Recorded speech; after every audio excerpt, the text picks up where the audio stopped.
Kedua ini disebut karakter samba. Samba. Oke. Karakter samba ini lebih agresif nih bang. Mm-hmm. Sudah yang menarik apa ya? Saya bikin robotik. Misalkan duk duk duk tak, duk duk duk tak. Misalkan gitu ya. Duk duk duk tak gitu. Belambar hormat, belambar cinta pak. Yang ada ngomel aja pak, ngomel. Mulutnya kelemat-kelemot kayak pantat ayam ditiupin.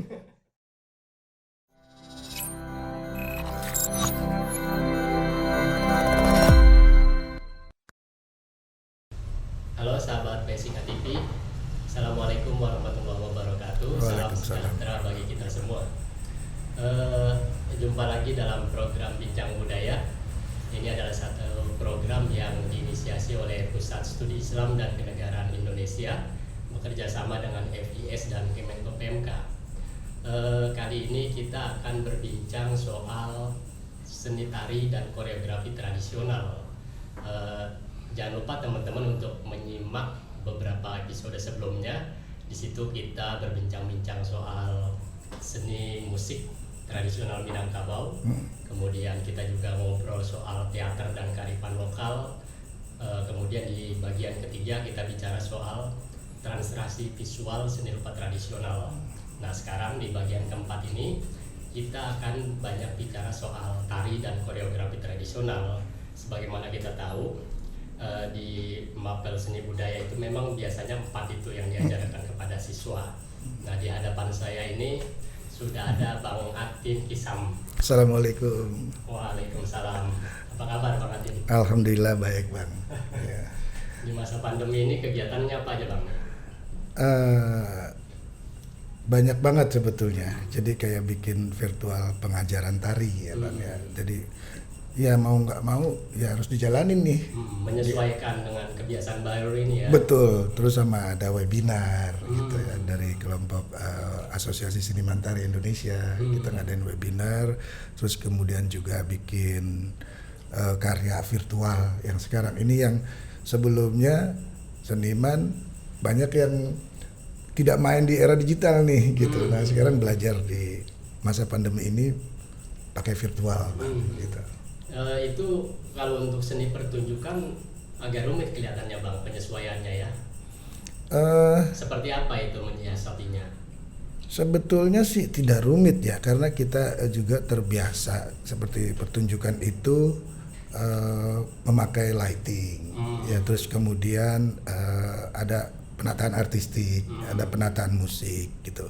Nah mungkin bedanya ini penataan lighting pada saat pertunjukan itu kan berdasarkan mood dari karya itu sendiri. Nah sekarang harus di visual ini, di virtual ini, kalau pada saat moodnya dia gelap itu benar-benar blank kan. Nah ini harus disesuaikan ke konsep virtual nih, nggak boleh gelap. Nah ini agak kadang kalau idealisme koreografer gitu atau penata tari itu nggak masuk kalau nggak digelapin ya. Kalau digelapin orang nggak bisa nonton gitu. Jadi harus disesuaikan dengan konteks virtual itu bang. Gitu. Mungkin itu aja sih. Sama angle-angle ya. Jadi Bang Atin ini salah satu ketua ya Bang ya, ketua di Asosiasi Seniman Tari Indonesia. Betul ya. Bang. Terus juga Bang Atin juga aktif di Ikatan Pencaksilat Tradisi Indonesia juga. Betul. Ya. Punya sanggar juga kalau nggak salah namanya Sanggar Ratnasari. Betul. Ini sanggar yang sudah cukup lama juga kelihatannya. Betul Bang. Jadi Bang Atin memang banyak menggarap tradisi tari dan koreografi tradisional Betawi dan banyak sekali mengembangkan karya-karya yang kelihatannya kalau disebutkan satu persatu tentunya panjang sekali. Jadi nanti kita lebih banyak cerita-cerita aja nih Bang ya. Siap. Jadi karena memang PSIK sekarang saat ini sedang mengangkat tema besar soal traditional knowledge dan budaya lokal, maka program podcast ini menjadi salah satu bagian dari agenda tersebut.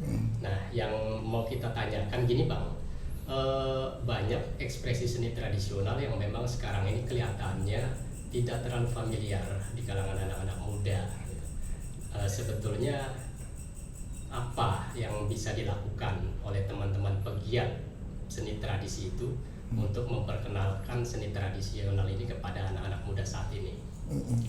Baik, insya Allah bisa terjawab ya Bang ya. Mungkin kalau dahulu kala memperkenalkan budaya lebih sulit ya zaman dulu ya, apalagi satu kendalanya bahwa di zaman yang belum ada lampu ya kan, belum era digital sekarang, di handphone yang anak sekarang gampang akses apapun gitu ya. Kalau dulu pengenalannya kita lebih jemput bola Bang. Jadi kalau saya, kakak saya sama babe itu bawa mobil ya, terus dikeliling tuh manggil, mau latihan tari nggak? Ya kan? Oh mau, ayo gratis gitu. Keangkat 5 orang gitu. Nah terus lagi kendalanya begitu minggu depannya mau latihan tari nggak? Ya sakit, jadi tinggal 4 gitu ya. Terus kemudian dan upaya itu terus dijalanin. Besoknya tinggal 3 gitu. Tetap kita jalanin Bang dengan kegigihan bahwa mungkin itu yang disebut kita sangat membutuhkan ada kaderisasi ya Bang. Jadi alhamdulillah orang tua saya mengajarkan kalau memang tradisi itu jangan cuma khusus untuk keturunan gitu, apalagi budaya. Jadi kalau bisa orang lain juga belajar Bang. Karena itu warisan kolektif. Karena itu warisan kolektif. Nah di sini yang kita nggak boleh menutup diri, karena kalau tanpa ada orang lain yang belajar, itu tidak akan berkembang budaya, tidak ada penikmatnya, tidak ada penontonnya. Nah itu yang menjadi tolok ukur orang tua saya kebetulan. Ayo siapapun mereka dari suku apapun mau belajar tari topeng Betawi silakan. Nah sampai sekarang berkembang di Anjungan itu sampai ratusan orang. Gitu. Oh jadi dulu backgroundnya tari topeng itu? Tari topeng Betawi Bang. Gitu. Dimana mungkin orang banyak mengenal lenong gitu ya. Terus kadang begitu topeng pertunjukan disebut lenong, padahal beda pakemnya. Struktur pertunjukannya beda gitu Bang. Bisa dijelasin tuh Bang perbedaan antara tari topeng sama lenong itu? Nah kalau tari topeng biasanya itu untuk ada namanya musik disebut arang-arangan. Nah arangan-arangan ini biasanya dimainkan oleh rebab Bang. Nah fungsi dari rebab ini sebetulnya untuk memanggil penonton. Begitu, untuk rebab memanggil itu penonton. yang bentuknya kayak biola itu ya? Kayak biola berdiri, dia cuma hanya 2 senar. Nah keunikan dari rebab ini tangga nadanya, kalau dibilang kalau anak musik itu laras ya. Laras itu justru di topeng ini ada 4 Bang. Kalau biasanya kita kenal larasnya ada pelok, ada selendro. Nah di topeng ini ada lagi larasnya Bang. Nyorok, madenda. Oh gitu. Iya, jadi ada 4 nih yang bedain topeng sama kesenian lain juga di Betawi. Nah setelah arang-arangan kemudian ada nama tetalu. Ya tetalu, terus kemudian tetalu 1, 2 sampai 3 tetalu. Kemudian ada lambang sari, ada ngelontang, ada Kang Aji, ada Makiak, Rembatis, Koci, layang-layang sampai ke Pajantuk. Kalau saya ceritain banyak nih Bang. Nah, jadi itu kurang lebih 70 lagu Bang biasanya. Nah, biasanya hanya 30 lagu yang dimainkan semalam suntuk aja nggak habis. Lagu-lagu topeng yang dimainkan baik itu di babak awal maupun di babak akhir. Dan topeng Betawi itu banyak sekali yang disebut kenapa topeng babakan. Nah, maksudnya topeng babakan itu jadi setiap pertunjukan topeng Betawi itu ada 2 lakon. Ya, lakon pertama bisa 1 babak atau 4 babak. Jadi ceritanya pendek-pendek nih Bang. Jadi ini mengedukasi, ada judulnya Umar Amir, Kartini Kartina, ada Hasan Hussein. Nah, jadi ini pendek-pendek Bang. Gitu. Ini lakon yang pertama bisa 1 sampai 4 babak. Nah, lakon kedua adalah lakon Pak Jantuk. Nah, lakon Pak Jantuk ini yang menceritakan tentang bagaimana kehidupan kedua suami istri dalam mengarungi rumah tangga. Ya kan, ada senang, ntar berantem, sampai bercerai, sampai balik lagi. Nah, makanya di lakon Pak Jantuk ini adalah lakon yang membawakan nasihat perkawinan, Bang. Itu yang menjadi ciri khas topeng. Jadi itu tidak ada di lenong. Ya, sampai kepada ada juga yang disebut kaulan. Nah, Abang tahu nggak kaulan nih? Kayak gimana tuh? Nah, kaulan itu kayak nazar, Bang. Oke. Jadi kayak nazar ya. Kalau nazar itu biasanya ada orang tua, ya kan? Ini kita ini contoh aja nih. Misalkan orang tua nih dia emang kagak mampu, ya kan? Dia kagak mampu, terus lagi ngudangin anaknya, ngayun biasanya kalau dulu mah kita ada di itu tuh pintu rumah ya, kan ada kayunya tuh, Betul. apa namanya kusennya, Ya. ya tambang, tarik, sama kain dah, Kain. iya.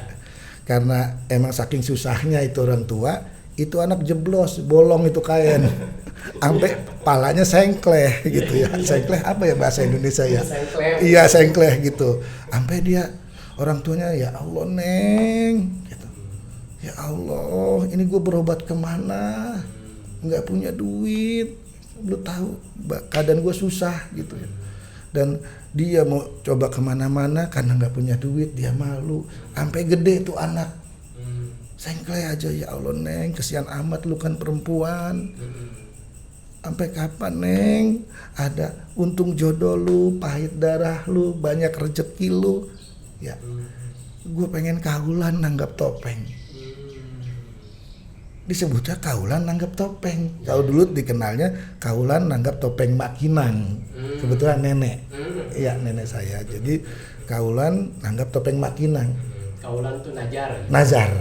Nah begitu ceritanya nih bang, dia udah dapet jodohnya nih, dia kawin, ada untung rezekinya, ya kan, udah ketemu jodohnya. Lupa emaknya tiba-tiba, abis kawin masih sengkleh tuh anak, gila. Nah kan kalau yang ada yang denger gitu ya. Apa mungkin tetangganya dengar, apa anaknya yang lebih tua dengar, emak pernah jatuh kata belum? Gara-gara emak budek kuping, buta mata, jatuh kata sekata-katanya. Nah, ya Allah, gue pernah jatuh kata. Kalau anak gue sembuh, dapat untung jodohnya, ada rezekinya, gue pengen kaulan bang. Dan itu ada di topeng. Nah, bentuknya itu pakai ketupat lepas bang, di atas piring. Jadi ada beras kuning, ada koin logam, terus didesain ketupat lepas nih. Begitu, bacain sejarahnya kenapa kaulan yang tadi. Jadi karena kaulan ini terjadi, jadi itu karena dulu emaknya si anak ini jatuh kata sekata-katanya. Kalau sampai kapan pahit darahnya, ada untung jodohnya, ketemu rezekinya, gue mau kaulan nanggap topeng. Gitu. Diceritain tuh sejarahnya dia kaulan. Kemudian di dalam topeng Betawi ada disambut lagi bang pantunannya. Jadi itu perkataan orang tua si anak disambut. Topeng sudah bukti disabarkan inten dalam peniti, kendati uangnya habis 2-3 peti, tapi puas si emak yang punya hati. Ya, jadi udah kaulan. Terus burung dara dari kota, ayam walik bermakan ampas. Dengar sanak saudara saya lagi atur cerita, ini malam Empokina lagi mau narik ketupat lepas. Nah, jadi itu cambung tuh bang. Tapi sebelumnya ada yang sangat di sini yang kadang kita nggak paham nih bahasa topeng nih, kayak nah tulung saksiin sanak saudara tua muda besar kecil laki-laki dan perempuan yang ada di Mas Jana ini kedua isinya ya. Nah apa itu? Nah abang aja bingung ya kan. Jadi sebelum membuka acara kaulan, jadi si yang pelaku pembacaan sejarahnya tadi itu menceritakan bang. Jadi biar diperhatiin karena bahwa kaulan ini konteksnya manusia berjanji kepada yang kuasa. Nah, jadi di kedua Mas Jana ini itu jadi ada alam goib, ada alam nyata disebutkan. Nah, kemudian setelah dibacain tadi ikan kebo dimasak bukit, jahit kutang di tiang layar.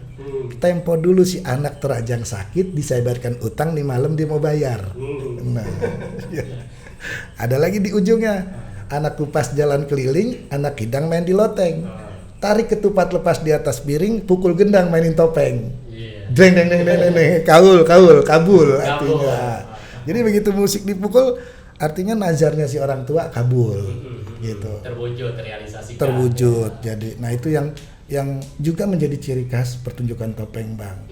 Nah kalau lenong juga kan memang ada lenong Denes, terus juga ada lenong preman, gitu. Nah kalau lenong Denes mereka juga punya patron yang kadang harus terus dikenalin nih bang, diedukasi bang. Jadi kalau lenong Denes dibuka ada disebut namanya salam sempurna ya, gitu, atau selamat datang tapi nyanyinya lagu salam sempurna gitu ya. Itu harus dipakai setiap lenong Denes. Itu jadi pakem. Itu jadi pakem, jadi membedakan antara lenong denes dengan preman. Oke. Gitu. Kalau nggak pakai itu orang lihat ini preman apa denes ya gitu. Dan cerita-cerita di lenong denes juga dia berkisar tentang kerajaan-kerajaan, baik 1001 malam ataupun ceritaan kerajaan yang lagi pandemi ini bagaimana menghidupi rakyatnya misalkan gitu. Sementara kalau lenong preman itu bercerita tentang baik kehidupan masyarakat atau jawara-jawara yang ada di Betawi, kayak si Pitum, si Angkri, ya kan. Terus banyak sekali yang kalau di lenong preman tuh membawa ke cerita tentang heroik di tanah Betawi. Itu yang membedakannya, Bang. Gitu. Tapi musik pengiringnya baik lenong denes ataupun lenong preman sama alatnya gambang kromong. Gitu. Nah, ekspresi seni Betawi tradisional itu sekarang masih ini ya dikembangkan oleh banyak sanggar-sanggar dan komunitas-komunitas Alhamdulillah. di sekitaran Jabodetabek. Alhamdulillah, Bang, masih, Bang. Jadi anak mudanya juga begitu mereka semacam apa ya, dia mendengar, bahkan ya itu, Bang, fungsi media ya kayak seperti ini, mereka apa sih jantuk gitu, apa sih lenong, begitu ditampilin lagu-lagu ya kan, lagu-lagu, oh ini ciri khas kita Betawi misalnya, baru ada yang minat langsung mereka belajar gitu. Apalagi yang dari hobi terus mereka memperdalam itu banyak juga, Bang, sekarang. Alhamdulillah gitu. Kalau bentuk-bentuk yang dimodifikasi gitu ya, yang disesuaikan dengan katakanlah selera kekinian gitu, itu ada juga ya? Ada, Bang. Misalnya gini, kita tahu banyak koreografer Indonesia itu, katakanlah misalnya seperti Gusmiati Suid, kemudian Muria Adam, termasuk Guru Soekarno Putra, Denny Malik dan lain sebagainya. Walaupun beberapa di antara mereka itu memang terdidik dalam disiplin Barat, beberapa di antaranya, tapi ternyata karya-karyanya itu kelihatan sekali jejak-jejak tradisinya gitu. Maksudnya mengelaborasi apa yang mereka miliki gitu dalam khasanah tradisi lokal kita di Indonesia ini. Nah, kalau di Betawi bentuk-bentuk seperti itu juga dikembangkan. Iya, betul, Bang. Nah, sementara saya mungkin bercerita tentang pengalaman ya, bukan pengalaman Abang gitu, bereksplorasi dengan seni tradisi itu seperti apa? Jadi seperti saya membuat sebuah pengenalan budaya misalkan ke Abang None atau ke anak-anak muda yang belum kenal nih budaya Betawi. Saya kasih contoh misalkan kayak silat. Mungkin ada silat kalau mereka capek latihan silat kalau rutin apalagi sampai pendadaran gitu ya. Ganti sabuk segala macam. Nah, cara minatnya gimana? Saya pelajarin silat. Jadi beberapa silat saya belajar. Terus kemudian saya ambil nih genre silat yang tidak lazim nih, Bang. Misalkan ya saya belajar jalan 6 pengasinan. Kemudian padahal gerakannya begini, Bang, gitu ya. Gerakannya begitu doang. Tapi tiba-tiba supaya menarik apa ya? Saya bikin robotik. Misalkan duk tak, duk tak, misalkan gitu ya. Duk tak gitu. Di gerakan-gerakan robotik ini karena speed ya, karena speed susah ya. Jadi saya bikin agak menarik. Dibikin robotik, ntar genre-nya bisa dibikin R&B gitu. Atau ada yang musiknya rock and roll, tapi gerakannya konteksnya silat gitu. Nah, itu anak muda, ini silat, Bang. Silat. Kok bisa robotik? Iya, itu silat asli. Begitu mereka tertarik, ada sebuah mengelaborasi kolaborasi antara tradisi dan modern ini, itu menjadi daya tarik anak muda ternyata, Bang. Nah, bahwa ternyata kuno itu bukan berarti jelek. Klasik itu bukan berarti jelek kalau kita mampu mengembangkannya. Atau kita mampu menempatkannya tapi tidak menghilangkan akarnya. Itu yang sulit, Bang. Jadi kadang takut nih akarnya begini karena cara berpikir. Kalau kita coba kolaborasi dengan musik barat misalkan gitu ya. Tapi match gitu.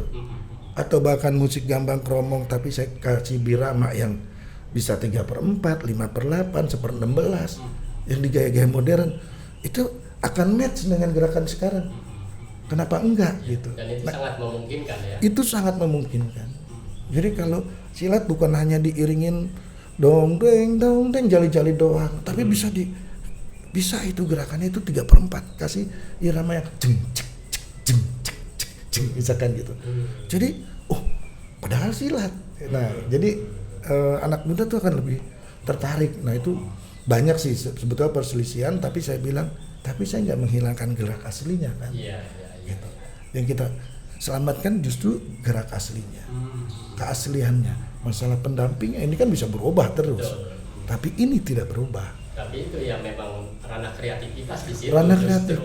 Di situ ada proses hibridisasi silang-silang kan. Betul. Antara yang kontemporer dengan yang tradisional. Betul. Bahkan kalau nggak salah abang juga sempat mengembangkan koreografi tradisional itu di balet juga ya. Kayak gimana tuh bang?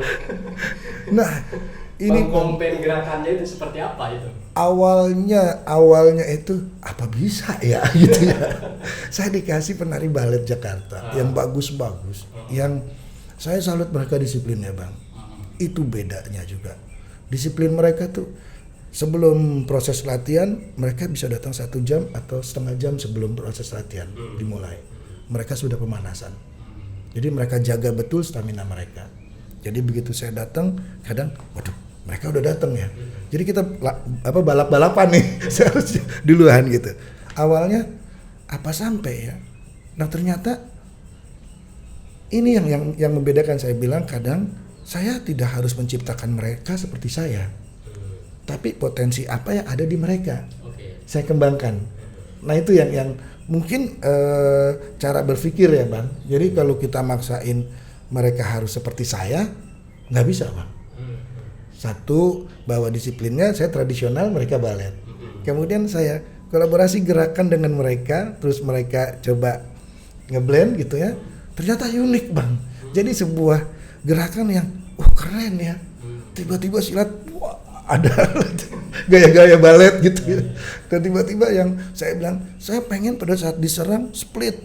Kalau kita biasa split satu kaki, yang lain satu ditekuk. Split ya begitu dia split, dua-dua aja bang. Aduh, silat ada yang dua-duanya enggak ya gitu. Nah itu yang kita, tapi keren gitu. Di mana kalau di dalam koreografi itu ada dimensi ruang ya. Kita main ruang, jadi ada gerak ya, selain gerak ya juga ada ruang, terus tenaga. Nah mereka punya itu semua bang.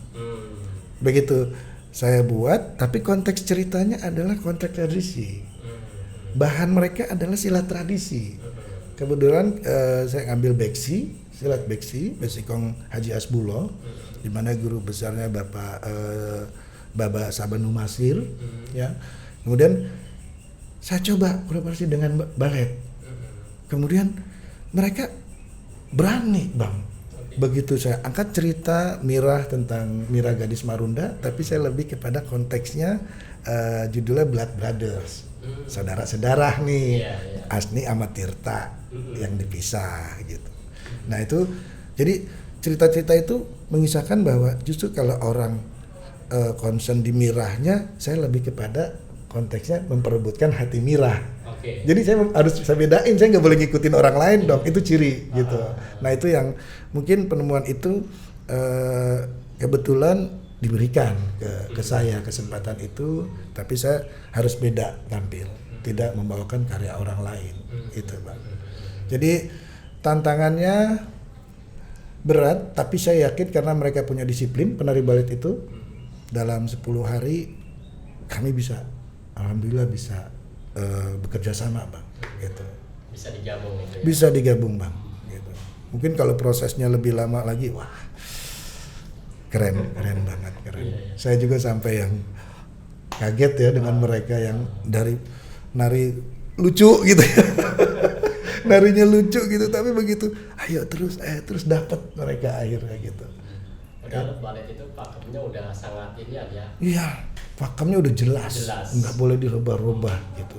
Tapi begitu dia suruh belajar Betawi, pakai gaya mereka, kita kasih titiknya di sini, mereka coba ngeblend gitu. Itu yang kadang tadi ya saya bilang, kita kosongin gelas dulu, jadi kita isi disiplin lain, mereka berani itu. Itu yang saya terima kasih banget kepada mereka. Gitu. Kalau abang ini kan lahir dari rahim tradisi ya. Biasanya kalau di dalam seni tradisi itu ada semacam aturan-aturan tertentu, norma-norma tertentu, nilai-nilai tertentu. Ya kita tahu lah ya, banyak tradisi yang lahir di Indonesia itu tradisi seni yang lahir di Indonesia itu memang biasanya terkait erat dengan sistem kepercayaan, budaya dan lain sebagainya. Saya misalnya dulu waktu kecil juga merasakan belajar silat ya, dengan apa sih namanya orang di kampung saya, biasanya anak-anak Betawi memang seperti itu, tiap malam Jumat gitu ya. Nah itu biasanya ada ritual-ritual tertentu, kita itu harus puasa muti, banyaklah macam-macam gitu. Nah untuk anak-anak sekarang itu yang seperti itu apakah tetap gitu ya diberikan ke mereka, atau mereka kan udah nggak nyambung Bang, maksudnya konteksnya itu udah nggak dapat, ini filosofinya apa gitu. Ya, jadi ya itu bedanya ya, mungkin kalau kita mengacu kepada bahwa kenapa mereka kuat sekali memegang tradisi orang tua dulu ya, terutama karena mereka yakin bahwa itu mampu ya. Kalau dulu mungkin sebagai alternatif profesi, tapi kalau sekarang itu bisa menjadikan profesi Bang yang mapan. Ya dengan cara berpikir yang beda tentunya gitu ya. Nah, keyakinan orang tua dulu diterapkan ketika kita, terus konteksnya kekinian mungkin kalau saya lihat ada beberapa juga ada Bang yang mau. Gimana sih supaya mapan? Tadi Abang bilang mutih, apa sih mutih? Ngadem, apa sih ngadem gitu ya. Terus nasi 7 hari, satu pertama 7 suap, terus kemudian hari kedua 6 suap sampai 1 suap ya kan. Terus habis itu kita nggak makan lagi. Dulu kita jalanin gitu. Itu supaya apa? Bahwa berkesenian itu harus merih. Berkesenian itu harus ada usaha, bahwa dikala lu lapar pun lu nggak boleh mengeluh. Tetap berkarya, tetap punya usaha. Sebetulnya itu Bang kalau saya rasakan sekarang gitu. Apalagi di tengah pandemi ini, apa ya? Pemikiran-pemikiran apa yang bisa kita bangunin buat bangkitin tradisi lagi? Salah satunya tadi virtual, atau kita bikin webinar, atau kita bikin semacamnya literasi tentang tari. Jadi terus berpikir ternyata Bang dengan menjalani itu, dengan tentunya yang pada waktu itu yang memang pra-Islam ya, ada kalau orang tua dulu sih kalau ada orang main aja terus kemudian nggak ada aura panggung ya, disebutnya kagak ada semarannya lu. Disebutnya kagak ada semaran kalau orang tua dulu, kagak ada semarannya lu. Ya, itu kan memang ngomongnya problem ketika kita memindahkan apa sih namanya ruang ya, seni tradisi ke ruang modern ya. Itu auranya itu ya, betul gitu. betul. Nah tapi juga ada sebuah metode yang sebetulnya kita sebagai istilahnya ya, kalau sutradara atau kita sebagai pembina kesenian, mungkin cara yang lebih efektif adalah kita tetap kontrol emosi mereka, tetap kontrol potensi mereka Bang. Jadi jangan salahkan kalau anak ini melenceng, mungkin salah kontrol kita juga. Nah mungkin dia tidak puasa, dia tidak ngadem, tidak muti, jangan salahkan, mungkin juga mereka tidak kuat gitu ya. Tapi konteksnya ayo belajar karena tadi juga orang tua juga pernah bilang Allah bisa karena biasa. Jadi hasil itu dari latihan itu yang menentukan hasil. Nah mungkin itu yang lebih tepat sekarang Bang. Jadi belum bisa latihan terus, isi hari setiap hari latihan, pasti hasilnya akan ada. Mungkin itu juga yang menjadi motivasi anak muda sekarang. Karena di baik anak saya ya, mereka nggak ngalamin juga Bang ngadem mutih gitu ya, puasa 40 hari 40 malam gitu ya, yang tadi 7, 6 itu nggak ngalamin mereka. Tapi saya bilang ini bulan puasa misalkan Ramadan, ayo mau belajar apa? Dalam keadaan perut kosong, isi dengan nuansa lagu-lagu yang ada. Misalkan kamu pelajarin rebab, arang-arangan, karena perut kosong itu orang lebih concern biasanya. Lupa kalau dia puasa, tahu-tahu udah maghrib, ya kan gitu.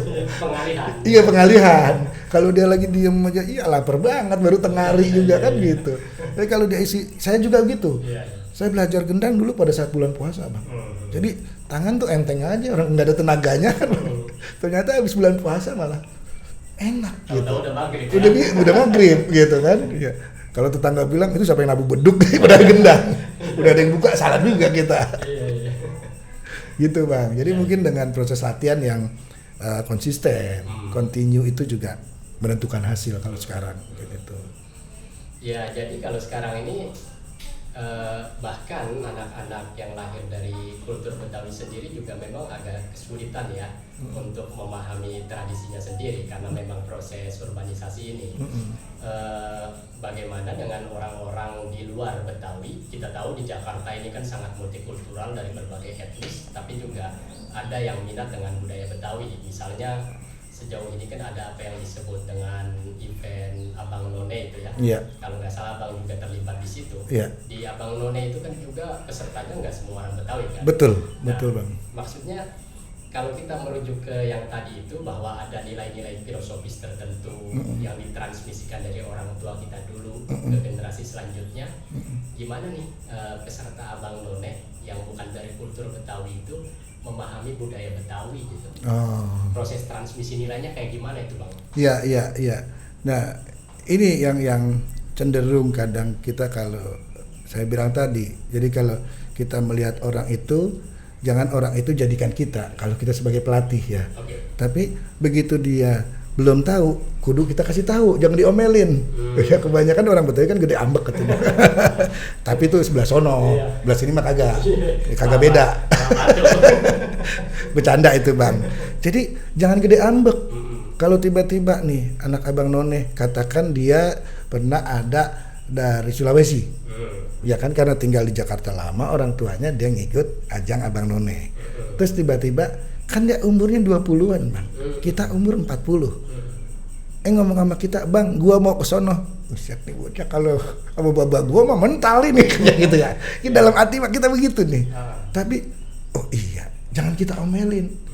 Udah, ayo kumpul, kita kumpulin. Nah, saya bilang bahwa tidak semua bahasa Betawi itu tidak ada tata krama.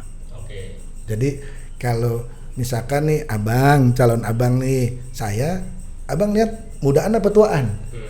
Tuaan, iya. Nah kalau di Betawi Bang, kalau kita bilang mau ke sono sama yang lebih tuaan, sebut nama atau bilang saya. Tata keramanya gitu. Jangan, Bang, Atin mau ke sono. Saya mau beli rokok. Oh iya. Bang, saya mau ke sono gitu. Bukan, Bang, gua mau ke sono, udah digampar itu. Karena kita tidak menghormati orang tua gitu. Nah, ternyata begitu pendekatannya lebih kepada apa ya, bukan mengajarkan, lebih pada pendekatan antara guru dan murid secara dekat ya gitu ya. Ternyata itu lebih masuk Bang. Dan juga bahwa banyak orang dari luar ini gitu ya, Betawi kan nggak punya tata krama atau apa gitu. Nah karena mereka juga kadang melihat di TV yang sama orang tua ngomongnya sembarangan, terus juga kan nggak ada apaan sih. Nah tiba-tiba saya tercetus, oh kita juga dari kecil padahal diajarin ngaji gitu. Supaya apa? Oh nih rupanya kita harus punya satu filosofi yang orang Betawi juga harus mengiyakan. Nah kebetulan pada saat pengajaran itu saya secara spontan saya bilang filosofi masyarakat Betawi itu adalah ngasosi. Apa itu Bang? Nah kalau bahasa Betawi ngaso kan ngaso nih. Ya di generasi dia ngaso. Ngapa sih ngaso gitu ya. Tapi padahalnya itu dari ngaji, sholat, silaturahmi Bang. Jadi itu yang menjadi filosofi orang Betawi dari kecil diajarin. Jadi kalau lu ngaji, habis ngaji latihan silat, habis latihan silat lu sholat gitu. Jadi kalau habis maghrib ngaji lagi, terus sholat isya silat. Terus kalau orang tua dulu nyuruhnya supaya silaturahmi, ini ada royongan, ada rorisan. Kalau kita royongan rorisan apa? Anak muda sekarang ngerti kagak ya? Kayak paguyuban. Jadi kalau orang ada yang hajatan itu dibantu sama warga dengan royongan dan rorisan. Jadi si yang punya hajat itu kagak kesusahan Bang. Misalkan ada yang bawain beras, iya ada yang bawain beras, ada yang bawain sayur, gitu ya. Nah itu jadi disebut royongan. Roris misalkan dia kudu beli bahan-bahan, rorisnya pakai duit, nanti dia ngebalikin ke warga juga. Nah itu diajarin tuh, lihat no orang tua ngomong kayak gimana, kita silaturahmi sama orang tua. Lah iya beda ya, antara anak muda sama orang tua beda cara bicaranya. Itu diajarin, makanya pada saat saya mengajarkan di Abang None itu filosofi itu yang masuk bang. Jadi ada ngaji, ada sholat, ada silat, ada silaturahmi yang harus tetap dijalanin sampai gini hari bang. Iya. Kalau royongan tuh saya masih agak ingat nih memori saya dulu kalau ada acara-acara tetangga kita gitu atau saudara kita biasanya pada bawa buntelan tuh bang. Bener, kain, iya, gitu ya. bener. Bawa bahan makanan apa aja macam-macam isinya. Iya, itu yang mungkin sekarang udah mulai menghilang ya. Iya. Nah, padahal dulu itu sangat ngebantu orang yang pengen hajat tapi nggak mampu gitu. Nah, sesama lingkungan ya. Betul. Gitu royongan itu. Ya nggak bedanya kalau orang tua dulu kalau mau malam lebaran tuh saya diajarin pakai rantang bawa ke mertuanya babak gitu. Iya. Jadi bawa daging udah matang ini orang-orang udah matang gitu udah matang gitu ya. Jadi apa ini maknanya? Ya Allah, bakti mantu sama mertua. Itu diajarin kita. Gitu, nyorok ya namanya nyorok kalau Betawi. Jadi tradisi nyorok itu udah hilang bang. Tapi sebagian tempat masih mempertahankan. Masih ya. Masih bang, ada nyorok itu masih berjalan. Gitu. Nah itu yang kadang ada sebuah diselamatin ya. Jadi artinya dipertahankan itu juga kadang itu menjadi event pengenalan budaya Betawi. Jadi apa sih nyorok gitu ya? Apa sih gotong royong? Apa royongan? Rorisan? Kadang kita nyampein juga bang. Gitu. Oke. Kalau di luar kegiatan-kegiatan yang sifatnya pementasan gitu bang, untuk memperkenalkan kembali budaya tradisional itu ke anak-anak muda apa aja bang? Selain itu ya bang ya? Iya, selain pementasan, pertunjukan. Ya, sekarang ini kebetulan kita di Asosiasi Seniman Tari ya, karena kebetulan kita justru kenapa lebih banyak anak muda di dalam bang. Oke. Jadi pengurus di Dewan Pimpinan Daerah itu, kenapa anak muda? Mereka lebih kritis, lebih cerdas sekarang ini. Bukan artinya generasi sebelumnya tidak cerdas, tapi mereka energik bang. Oke. Nah, ini kita pancing mereka tentang literasi tari Indonesia. Jadi tari-tari tradisional Indonesia dan ternyata itu menarik perhatian juga bang. Gitu. Dan juga ada beberapa anak muda yang sekarang mereka malah ingin belajar topeng sama lenong bang. Padahal mereka cuma hobi dari dengar kaset yang jantuk gitu ya. Itu yang kadang dia dengar lagu topeng terus tiba-tiba pas jantuk bercerai dia ngomongin gitu ya. Ringgit-ringgit keong beringgit kena kaki tiada lukanya. Pipi dicium bibir digigit sampai mati kagak lupanya. Itu kadang dia sebut begitu, itu apaan bang? Ya. Nah rasa pengen tahu itu baru kita kenalin bang. Dan ternyata begitu kita kenalin begitu mereka, oh itu jantuk ya bang. Nah itu menjadi salah satu budaya tak benda bang. Jadi kita masukin ke dalam sastra lisan atau teater tutur Betawi. Iya dan juga pengajaran tari sampai sekarang bang. Dan lumayan banyak ya, baik dari tingkat anak-anak, dari SD, SMP, SMA bahkan mahasiswa, mereka tetap latihan bang. Gitu. Walaupun kita ngikutin prokes tentunya ya, kita udah mulai buka tapi ikutin prokes terbatas lah, gitu jumlahnya. Gitu. Budaya Betawi ini kan sangat hybrid bang. Setahu saya gitu banyak elemen-elemen yang masuk di situ, sampai kemudian tumbuh berbagai ragam keseniannya itu. Sebetulnya kalau kita bicara sejarah, setidaknya secara singkat gitu ya, itu yang turut memperkaya budaya Betawi atau asal usul budaya Betawi ini kayak gimana sih ceritanya? Ya, memang banyak sekali yang kadang bias ya bang. Jadi dibilang budaya Betawi itu teralkulturasi, padahal tidak semuanya bang. Jadi tidak semuanya. Contohnya mungkin kita kenal ondel-ondel sekarang ya. Padahal dulu namanya barongan bang. Terus kemudian gong bolong, gamelan ajeng yang dari Jagakarsa. Ya, itu sama dulu namanya tapukan. Tapukan itu penutup muka, topeng. Itu ada sebelum pra-Islam sebetulnya bang. Kalau di Tangerang tepekong kali ya. Oh beda. Beda itu. Tepekong beda sama topeng. Nah, jadi kalau orang topeng itu kan dibilang kalau bahasa Indonesia penutup muka. Sebetulnya kalau topeng itu adalah rumpun kesenian. Jadi lu mau kemana Tin? Mau nopeng mak? Berarti dia mau nari, mau main musik, mau main teater. Oke. Gitu. Iya, iya. Sedangkan penutup muka dalam bahasa Betawi kedok bang namanya. Lu buka apa kedok lu itu. Jadi lu buka kedok lu gitu, bukannya topeng bahasa Indonesia gitu. Iya, iya, iya. Jadi kalau nopeng berkesenian. Berkesenian. Jadi topeng, lenong itu nama rumpun kesenian. Oke. Gitu. Sedangkan penutup muka kedok biasa disebut. Nah, itu yang kita tidak terpengaruh, Bang. Jadi baik topeng ataupun gamelan ajeng, wayang kulit Betawi sama barongan itu udah ada sebelum Islam masuk. Kalau dulu saya lihat literasinya tuh tingginya 4 meter lebih, Bang. Emang kalau orang kita nyebutnya apa ya? Longga-longga apa ya, Bang? Yang matanya merah, yang badannya berbulu semua itu. Iya.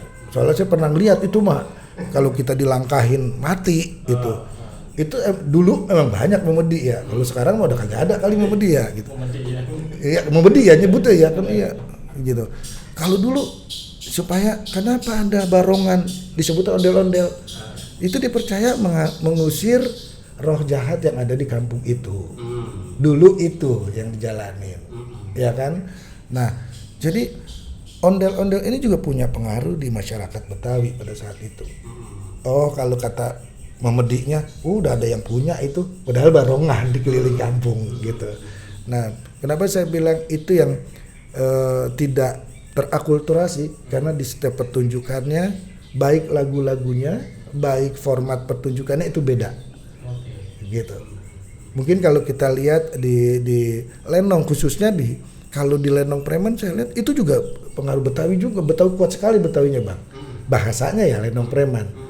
Tapi ya kalau kita tarik lagi bahwa itu ada unsur tehiannya, ya kan? Tehian yang kita lihat ada pengaruh dari Cinanya, ya. Saya lihat, tapi itu kekuatan tradisional Betawi. Kenapa? Karena di Cina kagak ada orang Cina main gendang duduk, gitu. Kagak ada gong di Cina, kagak ada keromong, nggak ada gambang. Jadi emang ada akulturasi di lenong, di gambang kromong ya khususnya. Tapi di orang Cina kagak ada yang main gendang duduk, Bang. Gitu. Nah, itu sebuah kreativitas seniman leluhur ya tempo dulu. Jadi itu patut kita hargai, menjadi budaya Betawi. Karena di dalam baik di lenong preman pementasannya tentang tadi saya bilang cerita-cerita heroik ya kepahlawanan Betawi, di lenong denes tentang kerajaan, tapi itu juga kekayaannya orang pribumi yang bikin, Bang, lagu-lagunya. Jadi beberapa memang ada yang betul-betul lokal jenius gitu ya. Ada lokal jenius. Beberapa ada yang hybrid ya. Hybrid. Bahkan yang hybrid itu juga mengalami proses pribumisasi kan. Bener. Disesuaikan Bener, dengan Bang. karakteristik orang kita. Gitu. Betul, Bang. Kayak di Zapin, ada yang ada Zapin pengaruh Arab, ada yang Zapin pengaruh Melayu. Yeah. Tapi punya ciri khas sendiri, gitu. Ya kan? Kayak Sambrah kita lihat juga, kayak mungkin dilihat kayaknya bersama dengan Dermuluk gitu, tapi dia punya pertunjukan sendiri, Bang. Dibawa ke Betawi itu dengan cerita yang, oh iya khas tonil gitu, disebutnya tonil gitu. Nah itu yang menjadi ciri khas, yang nggak apa-apa. Budaya yang emang datang pada saat itu, mereka bisa berkembang, bisa bertahan, artinya sudah lama di Betawi dan diakui oleh masyarakat Betawi juga. Kita nggak boleh menutup mata itu. Gitu. Karena kenapa? Kalau kita menutup mata punah, Bang. Usaha dari orang tua dulu, leluhur dulu buat mempertahankan ini. Ya generasi berikutnya udah dah. Gitu. Ya mau dikemanain lagi gitu. Itu sih yang keprihatinan saya, kita lebih kepada apa yang leluhur orang-orang tua kita lakukan. Kita kan cuma bisa merawat. Nah, kalau bisa kita pertahankan, mengembangkan, bahkan melestarikan. Kita lebih arahnya ke situ, Bang. Sebetulnya tadi itu bentuk-bentuk koreografi atau tari Betawi itu kayaknya menarik juga kalau abang nyontohin. Ini nggak ada ruangnya ya, boleh lah nanti setelah kita ngobrol-ngobrol gitu kan abang kasih beberapa simulasi supaya kebayang nih ke sahabat Sika TV bentuk silat atau koreografi Betawi itu kayak gimana sih? Oh boleh, siap. Oh iya, Bang, satu lagi. Ini yang menjadi ciri khas nih, Bang, di pertunjukan topeng Betawi ya, yang saya pelajari tarinya. Khusus tadi abang bicara tentang tari perkembangannya, saya juga pernah di masa yang ribut sama orang tua nih, sama babe. Pernah juga. Memang kepala batu orang Betawi, Pak. Bukannya kita songong, kalau orang Betawi bilang bukannya kita dua raka, bukan. Ya bukannya dua raka kita. Jadi dulu itu ada materi namanya tari jot-jotan, Bang. Itu kurang lebih setiap pertunjukan tari jot-jotan 30 sampai 45 menit. Terus tiba-tiba kita mau ikut lomba, tapi durasinya harus 5 menit. Tari yang 30-45 menit itu saya potong 5 menit, berantem sama babe saya. Lu enak aja motong-motong, gongnya kurang, tepakan gendangnya nggak pas. Babe dengerin dulu, saya bilang kita nggak berani ngelawan. Baba dengerin dulu. Pas dia dengerin, lah kok agak ada yang hilang, lah kok tepakan gendangannya pas, gitu ya. Nah orang itu dia pengulangan 4 kali, Bang. Jadi pengulangan 4 kali saya rangkum menjadi 1 kali. Nah saya bilang, tapi nanti hilang nggak, Tin? Ya enggak, karena saya kan ngambil dari aslinya. Kenapa kebutuhan nanti mungkin di tahun depan itu, pada saat itu 85 itu, kebutuhan di tahun depan itu mungkin bukan tari yang panjang-panjang, tapi kebutuhannya tari yang lebih sifatnya entertain. Jadi saya potong 5 menit, berantem dulu, Bang. Akhirnya begitu saya potong, juara. Wah seneng banget orang tua. Lah bisa lu katanya, bisa jadi juara gitu ya. Tapi kagak kurang gongnya, pas tepakan gendangnya gitu. Akhirnya disetujuin, Bang, sama orang tua untuk ngembangin, ngelestariin gitu. Nah mungkin ada ciri khas lagi nih, Bang, minta tolong nih di tas saya yang gede nih ya. Ini yang merupakan ciri khas dari pertunjukan topeng Betawi ya. Iya. Abang belum lihat, jangan kaget nih. Baca ayat kursi dulu. Seru kayaknya nih. Harus doa dulu nih saya. Ini kita masih panjang apa udah habis belum? Masih banyak. Ya, ntar diedit dahulu dah itu tugas lu. Bukan. Aman, Bang. Nah, jangan kaget ya, Bang ya. Nah. Ini apa ini, Bang nih? Nah, ntar dulu atu-atu. Bukan kue apem. Banyak juga ya lah ragamnya ya. Kita kan bukan pembenaran, Bang. Ngeri kalau pembenaran sok bener lu. Tapi pengalaman jalanin. Gitu doang dah. Lebih enaknya kali kalau anak-anak muda mau belajar ya. Nah, ini cara satu ciri khas pertunjukan topeng Betawi, Bang.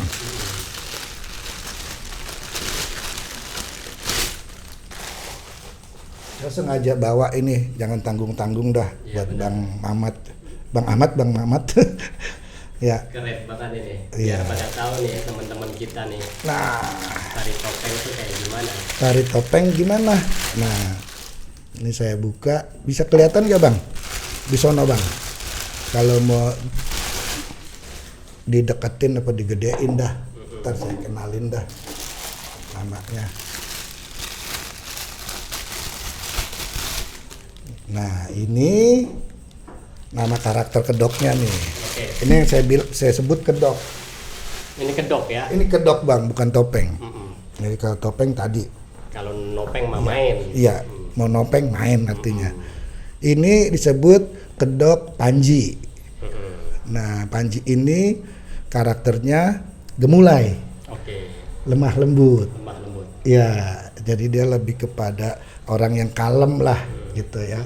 Jadi karakternya disebut kedoknya kedok Panji. Terus yang kedua ini,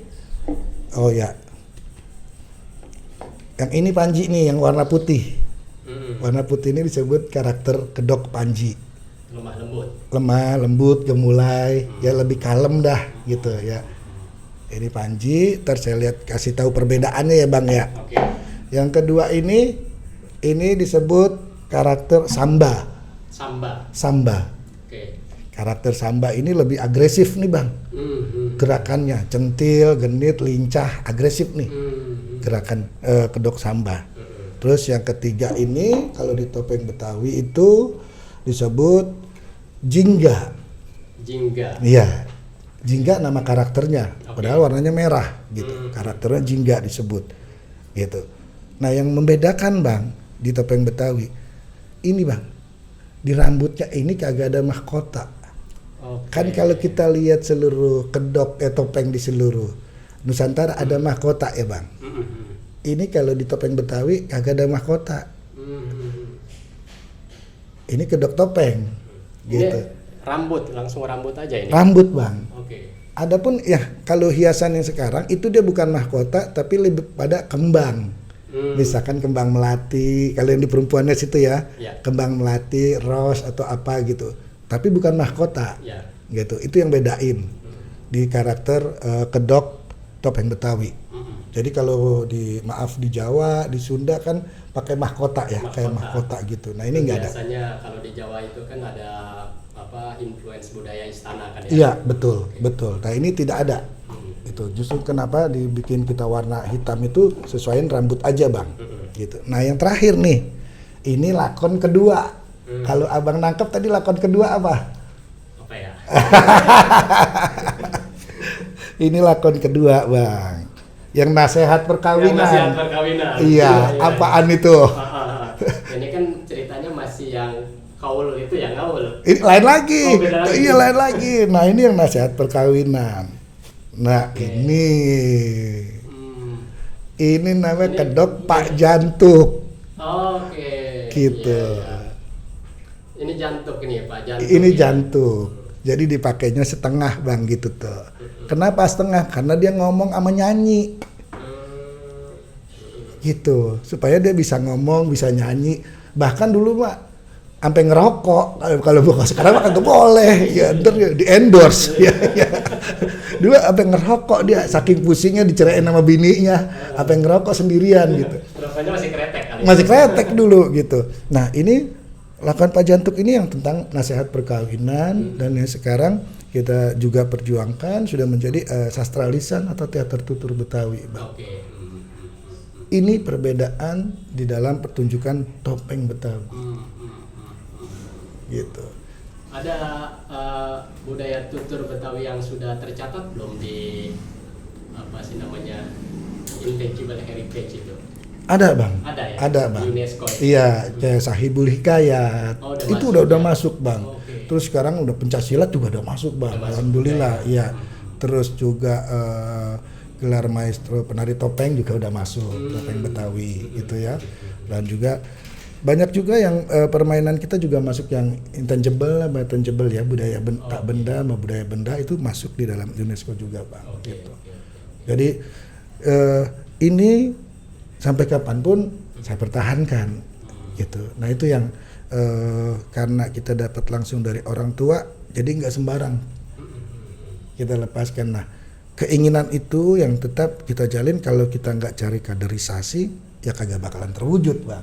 Nah makanya kita terus nyari kaderisasi sampai sekarang. Kalau dipikir-pikir ya, dari 4 sosok ini ada semacam kesamaan gitu ya, pada level tertentu gitu dengan tradisi wayang Jawa itu kan ada 4 itu punakawan ya, ada Gareng, Petruk sama Bagong yang suka nasihatin. Iya. Semar. Iya. Mirip-mirip juga ya. Betul. Ya dibilang mungkin. Jantuk ini kan semacam Semar dia. Nah, kenapa kok ini bisa terbentuk begini gitu? Ya kan, yang mengadaptasi mana ini? Iya. Ini rupanya mesti kayak gini. Jantuk rupanya sampai sekarang kayak gini. Dari dulu sampai sekarang ini kedok lama kebetulan. Ini karetnya juga udah mulai tua nih, usang. Iya. Jadi ini bentuk lama pencarian. Jadi kalau dulu saya dengar cerita orang tua, karakter ini pun bukan langsung jadi bang. Mak Kinang ngimpi, diceritain ke Kong Ji-un. Coba lu bergerak kayak gimana? Kong Ji-un bikin musiknya. Kong Ji-un juga bisa bikin kedok, dia bikinin kedoknya. Jadi prosesnya lewat mimpi gitu. Diaktualisasiin kegerakan sama dibuat kedok sama pembuatan musiknya. Ini satu-satu, nggak langsung mimpi 3 jadi gini gitu. Kalau orang tua dulu cerita itu bang. Jadi proses mimpinya dia, karena dia memang konsentrasi berkesenian, diaktualisasiin lewat ini. Makanya dia nggak kasih ornamen di atas kepala. Supaya apa? Identifikasi budaya tadi bang. Menjadi ciri. Ini ya yang kan? membuat distintif, yang membuat beda Betul. dari bentuk-bentuk lain di Nusantara ya. Betul bang, supaya membedakan. Walaupun saya dengar dari orang tua tuh Kong Ji-un belajar kemana-mana, ke Cirebon, ya ke Banten, kemana-mana dia belajar. Tapi tetap pada saat dia membuat sesuatu karya, dia punya ciri sendiri. Sampai ini mungkin dia juga lihat kayak misalkan toko Pak Semar, tapi kenapa jadi begini? Matanya jadi kayak kucing begini gitu. Ya kan, kalau di Semar kan lain, ini jadi kayak kucing kalau kita lihat gitu. Giginya 2 begini nongol. Nah ini kreativitas mereka pada saat itu. Kreativitas leluhur yang patut kita hargain. Jangan sembarangan gitu. Nggak berani, justru sebagai generasi penerusnya, justru kami yang harus menyampaikan. Gitu. Bukan sebagai pembenaran, tapi bahwa kami mendapat itu juga berdasarkan informasi dari orang tua dan juga menjalani bang, gitu. Perlu dilestarikan ya. Betul. Warisan kolektif orang tua kita zaman dulu ya. Tadi belum saya lihat kan, kaget sekarang begitu lihat ya. Sama ya, belum lihat gitu. Oke, menarik banget ya. Ntar boleh juga nih bang dikasih contohnya biar lebih seru. Baik. Jadi kalau ini kan enak, ini sih bisa langsung saya pakai nih bang, ya kan? Jadi bukan nggak gerak juga, ini saya pakai juga bisa, ya. Boleh nih. Boleh. Apa sekarang aja nggak usah gerak kan nanti kan, gitu kan? Saya pakai dulu nih. Boleh.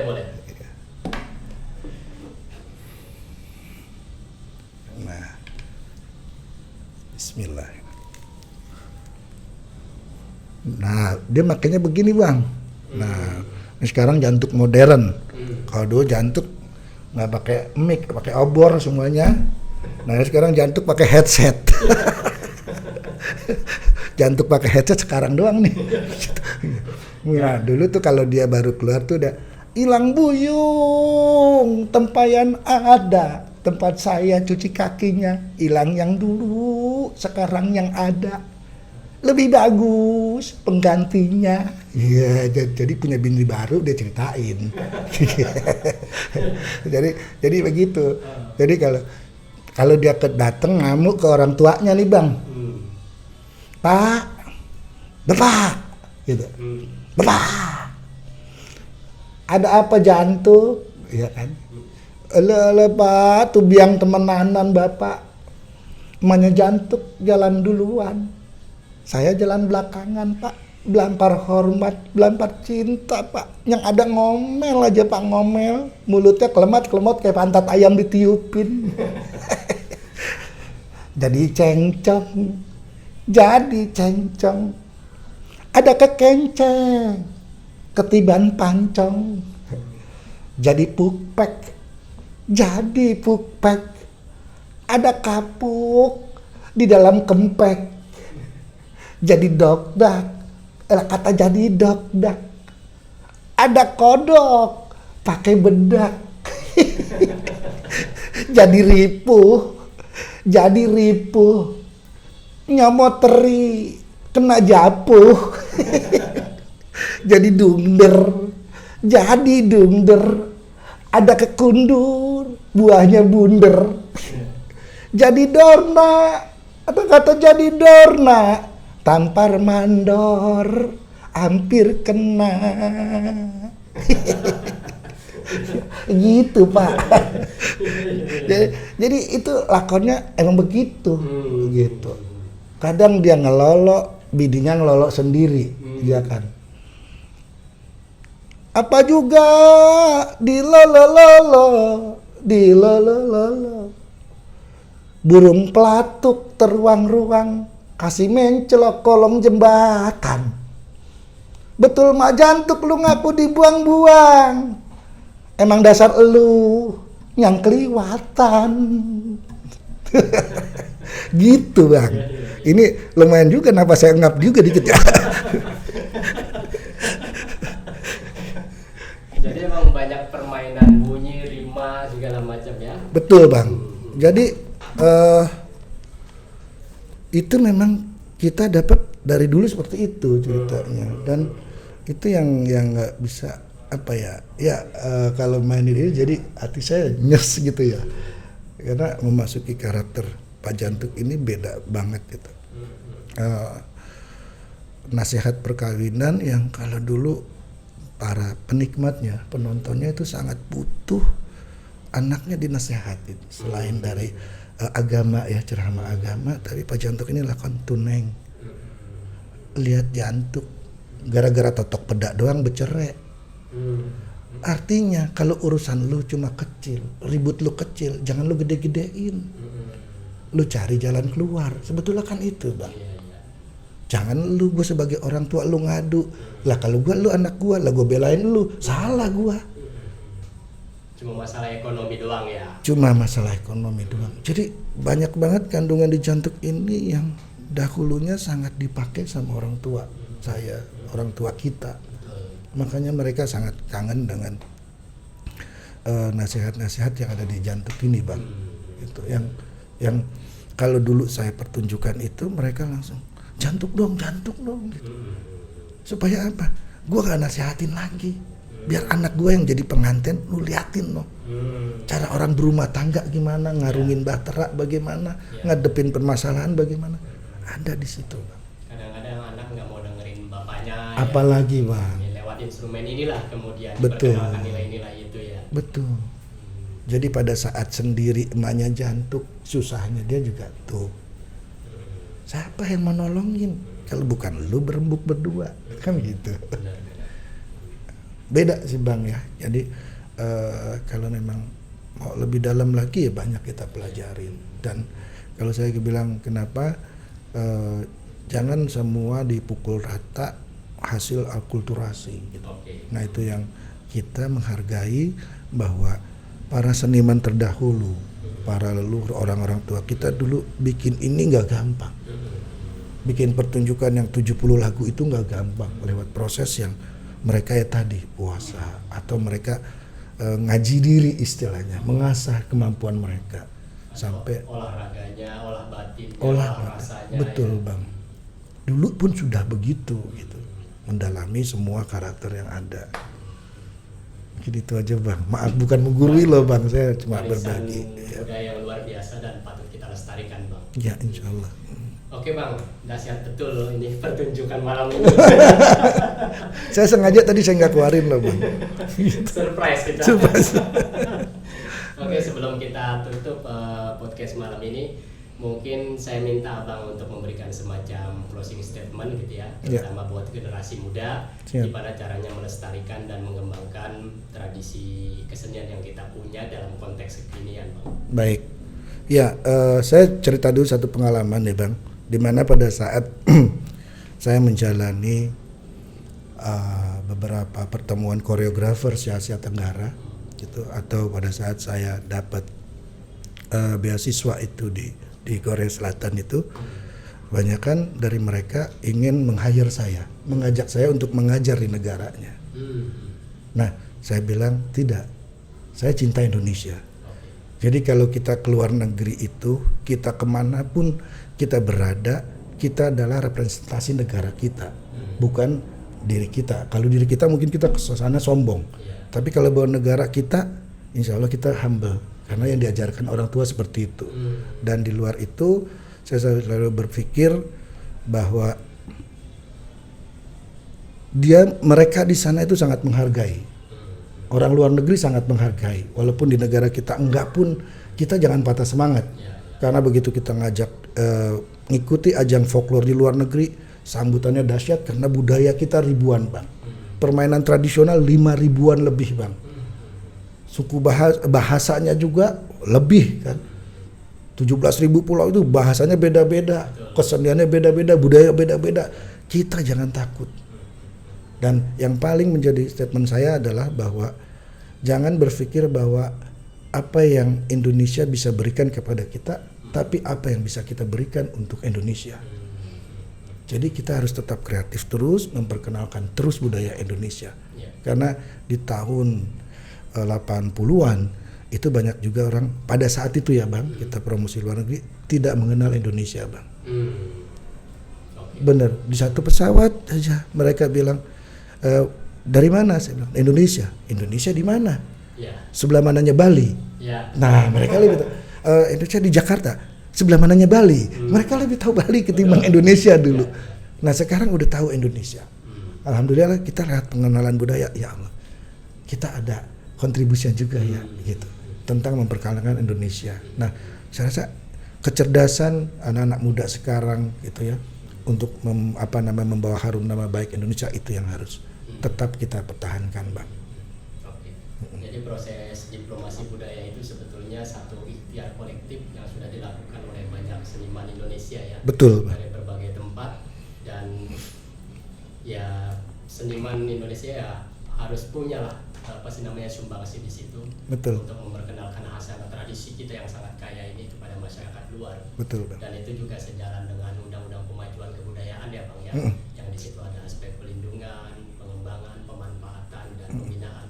Di pemanfaatan misalnya kita bisa menggunakan seni sebagai bagian dari instrumen untuk menciptakan kesejahteraan sosial, diplomasi budaya, ketahanan budaya dan lain sebagainya.